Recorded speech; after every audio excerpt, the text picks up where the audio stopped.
Lars the Keijser. I am from Alkmaar.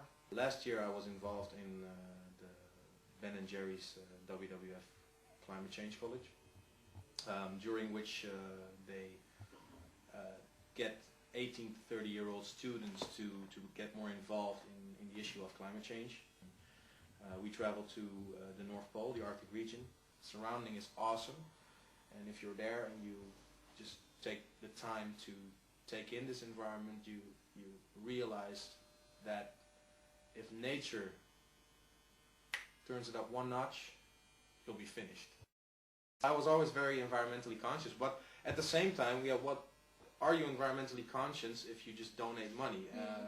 I think to a certain extent you are, but if you're put in a position where you can actually do something about a certain problem or about a certain situation, I think you should always take that opportunity.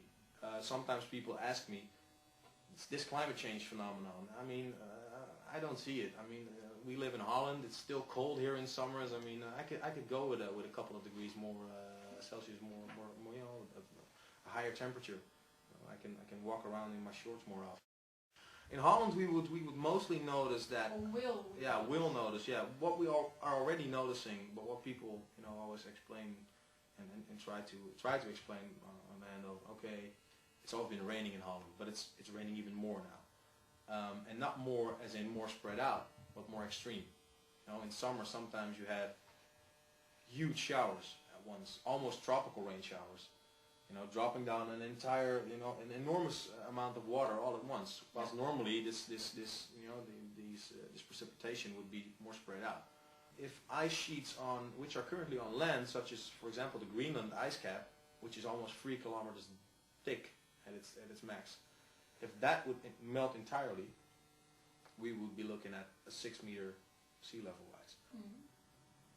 Next to this, also, one of the North Pole or the Arctic's most spectacular inhabitants, of course, which is the polar bear, which is pretty endangered already, and is set to become extinct, at least in the wild, if the Arctic ice cap disappears entirely.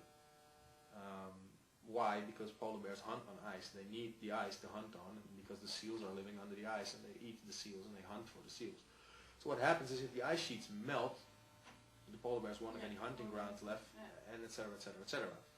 And just to see these polar bears, these are massive, magnificent animals, and one of the largest predators on Earth. And it would be a shame to see these guys. I won't say guys. See these guys go. That would just be a great shame. So that's the thing that I fear most. That's basically what we need to realize in the world. We don't need to start pointing at our government and telling them, well, you should change, because, okay, if we don't change, they represent us. Why should they change? So basically, it's not always that way around. What we should do is just look at really solid parts of the science. Is it a fact that the current CO2 that we are emitting into the Earth's atmosphere is contributing to global warming? Yes, it is. It just is. Can we, as civilians, make a difference and start to curb carbon emissions? Yes, we can. How can we do so? Just simply by being individuals, and by, on an individual level, starting with saving CO2 and saving energy. So just screw in this energy efficient light bulb, or better yet, a light emitting diode, a LED light. Start being aware of the fact that sometimes you can take the bike to work, or sometimes you can take the train instead of the car. And as a world citizen, you do have the opportunity to actually start making a difference, and start motivating other people to make a difference. And together, I think we could. It sounds really cliche, but together we can make a difference and can start to change the world. Well, what I would say is, I mostly got an enormous feeling of almost feel good, because, like I explained beforehand, prior to me being a climate change ambassador, I was only busy with donating some money from time to time, and now I'm actually doing something and contributing to curbing emissions and being a world citizen and being aware of the fact that everything I do consumes energy.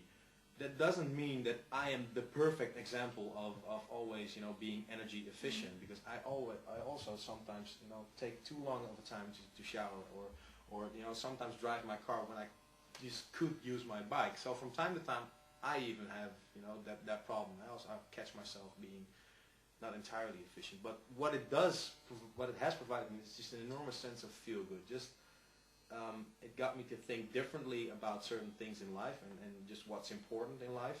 And because if you think of it, being able to do something that you have a high interest in, something that is fun, and also something that can give you that can provide you with financial gains. I mean, if you think about it, it's basically one of the best things you can have in life, at least from my point of view. I mean, I wouldn't trade being a climate change ambassador or being somebody that contributes to fighting climate change.